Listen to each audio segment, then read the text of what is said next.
数年前からずっとやってみたかった縫い活。今回はそのための生地を買ってきました。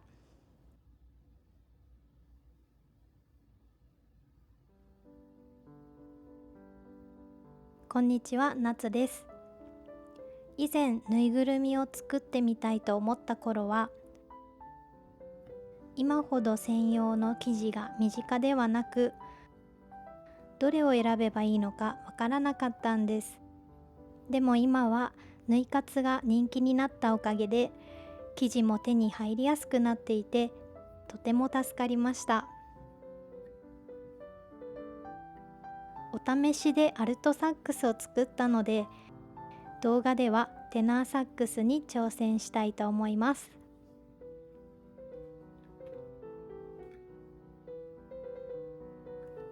いつも制作している楽器たちを少し大きめのキーホルダーやぬいぐるみにしてみたいと思っていたので、ようやく形にできてとてもワクワクしています。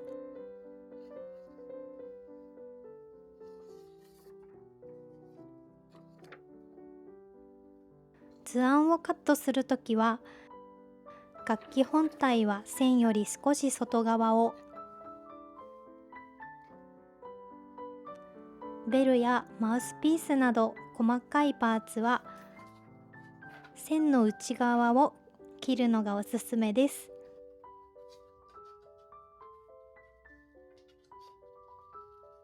いつも制作している楽器ブローチのデザインをイメージしながら作ったアルトサックスが今回は見本になってくれます。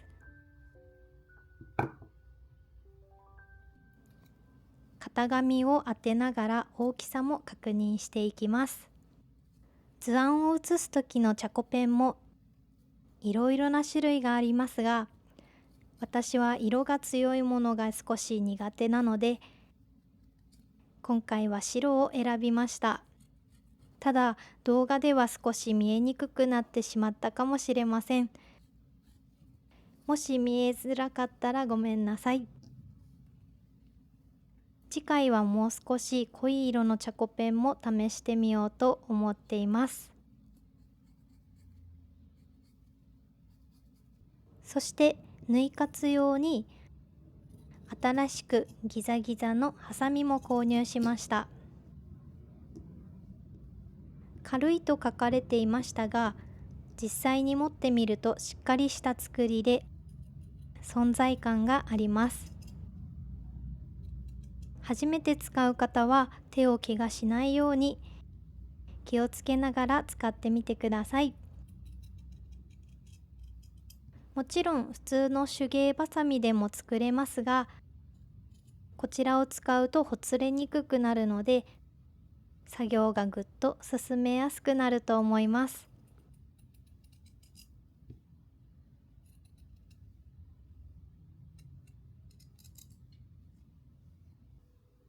楽器のシルエットとベル、マウスピースのフェルトが準備できたら、まずはボンドで接着します。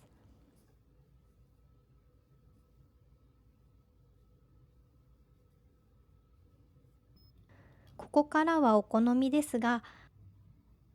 マウスピース部分にはゴールドの刺繍糸を入れてみました。リガチャーをイメージしたワンポイントです。ベル部分も接着したら、並縫いで縁を固定していきます。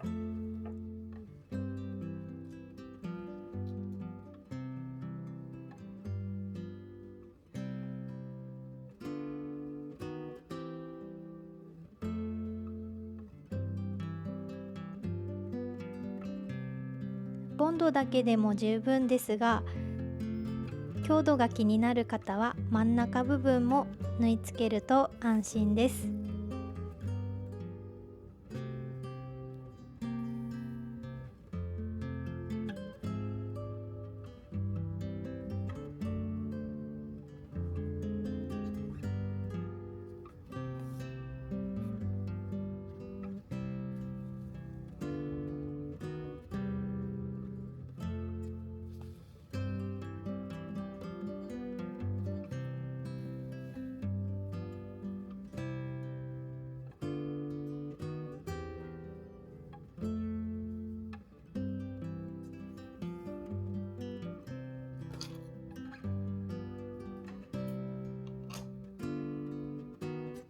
続いて表面をデコレーションしていきます。今回はダイソーで販売されている大きめのビーズを選んでみました。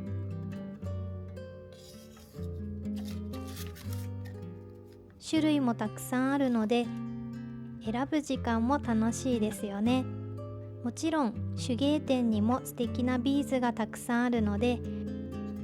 お好みのものを使ってみてください。小さいサイズのビーズだと専用の針や糸が必要になりますが、今回は穴が大きいので刺繍糸と針はそのまま使って縫い付けていきます。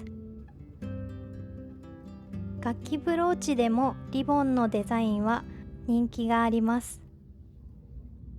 今回はアルトサックスと少し雰囲気を変えてフェアリーな印象になるようなビーズを選んでみました。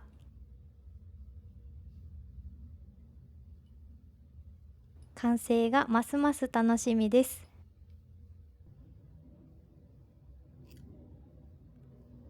ビーズを縫い付けたら楽器のシルエットに沿って並縫いをしていきます。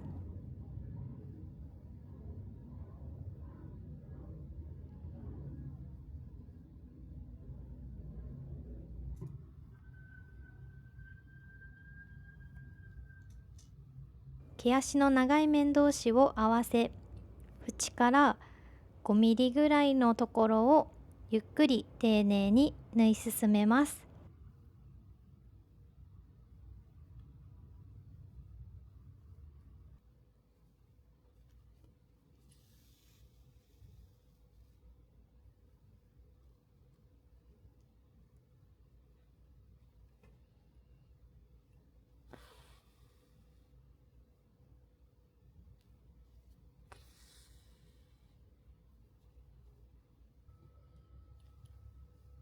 最後に綿を詰めるので、このくらいの隙間を残しておきましょう。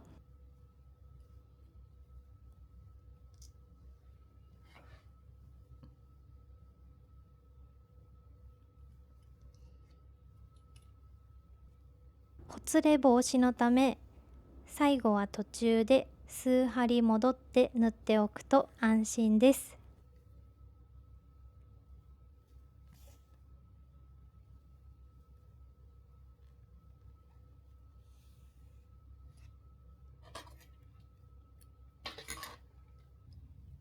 次に表に返します。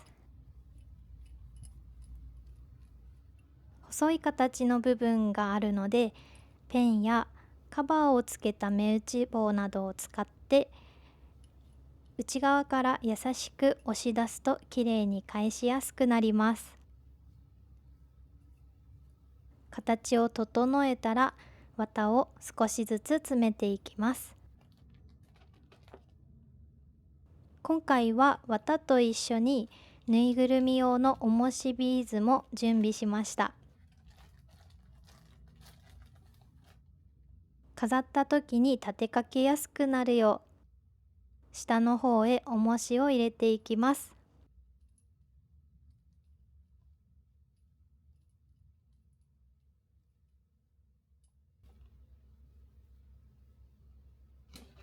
お好みの重さになったら綿をしっかり詰めていきます。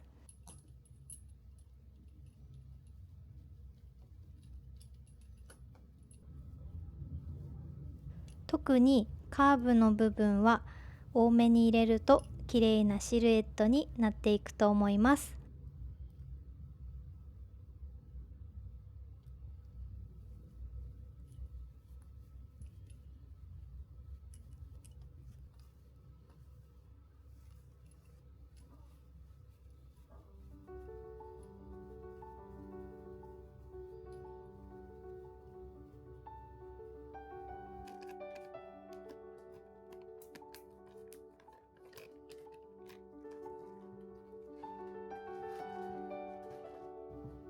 綿を詰めたら開けておいた部分を閉じていきます。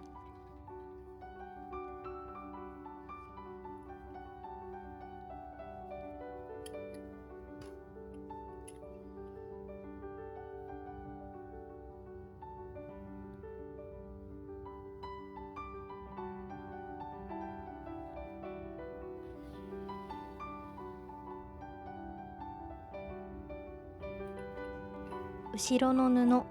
手前の布という順番で交互に縫い進め、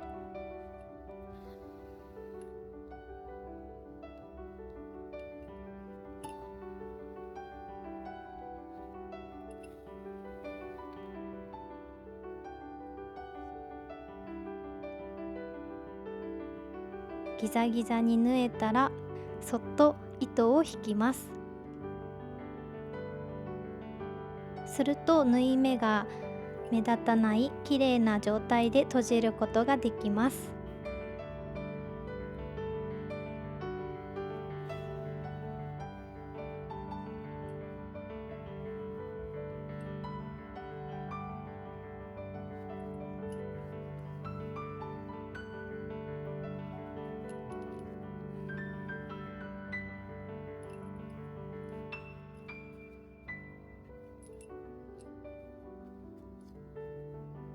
縫い終わりは玉結びをして適当な位置へ針を出し、少しだけ強めに引いてから糸を切れば完成です。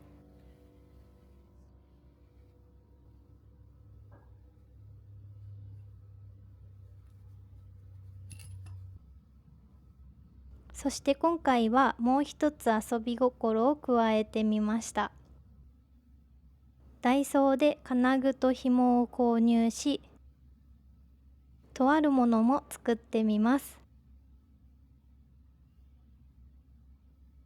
とてもざっくりした作り方なのですが、フェルトを楕円にカットし、小さな長方形のパーツを縫い合わせて紐を通していきます。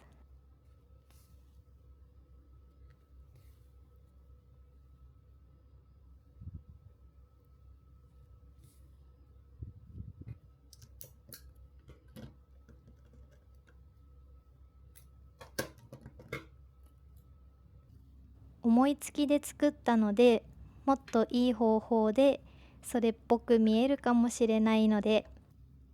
いい作り方があったらぜひ教えてください。立体的なものを考えるのが少し苦手ですが、サックスといえばというストラップをイメージして作ってみました。アルトサックスの方は裏側にキーホルダー用のフェルトをつけていたので、そこへ紐を通せばキーホルダーのように持ち歩くこともできるかと思います。図案データにはアルトサックス、テナーサックス、バリトンサックスの3種類を収録しています。私もまだバリサクの制作はできていませんが、概要欄に無料ダウンロードの URL を載せています。夏休みのものづくりや、この夏コンクールを頑張る大切な人へのプレゼントにもぜひ作ってみてください。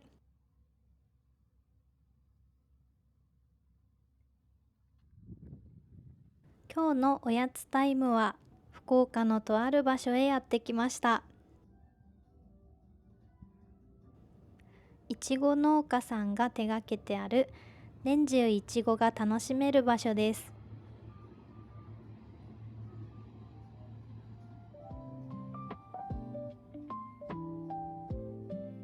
この時期は美味しい状態で冷凍されたいちごたちが楽しめます。いちごが旬の季節ではフレッシュな生のいちごを使ったメニューもあるようです。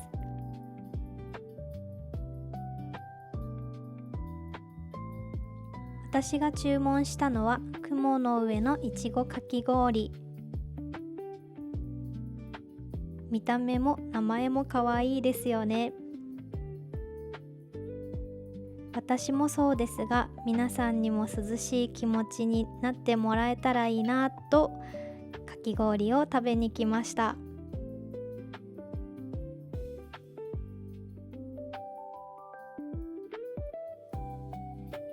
そしていちごパフェの方は練乳をお好みでかけられるようになっています。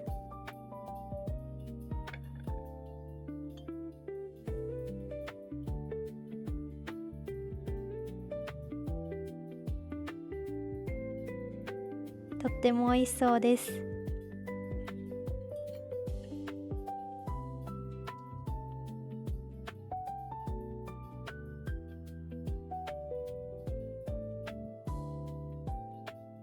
そして一緒に注文したコーヒーは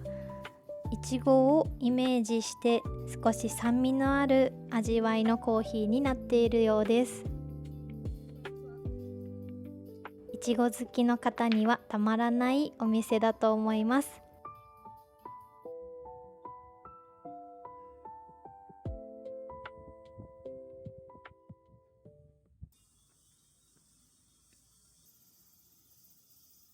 次にやってきた場所はカエル寺。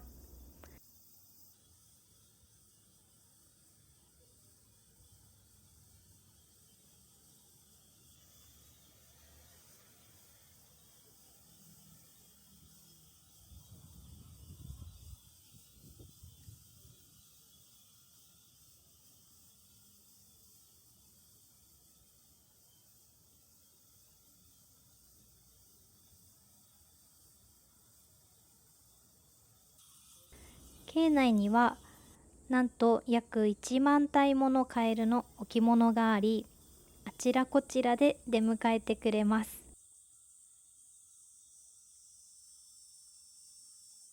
無事帰る、お金が帰る、服が帰るなど、カエルにちなんださまざまな願いが込められているそうです。ちょうど風鈴祭りも開催されていて、8月まで楽しめるとのこと。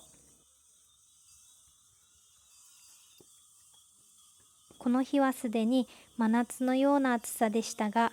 優しく吹き抜ける風と風鈴の涼やかな音色のおかげで、暑さを忘れるような心地よい時間を過ごすことができました。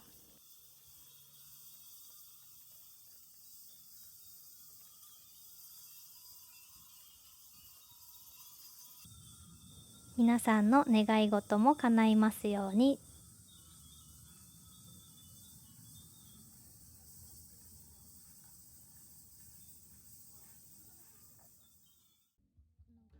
今回は楽器のぬいぐるみの作り方と少し遠出をした夏の Vlog 動画でしたが、いかがでしたか？もし少しでも涼しい気持ちになっていただけたり、楽器を作ってみようと思っていただけましたら、高評価ボタン、チャンネル登録もよろしくお願いします。他の動画もぜひ覗いてみてください。それでは最後のじゃんけんです。最初はグー、じゃんけんポン。今週もちょこっといいことありますように。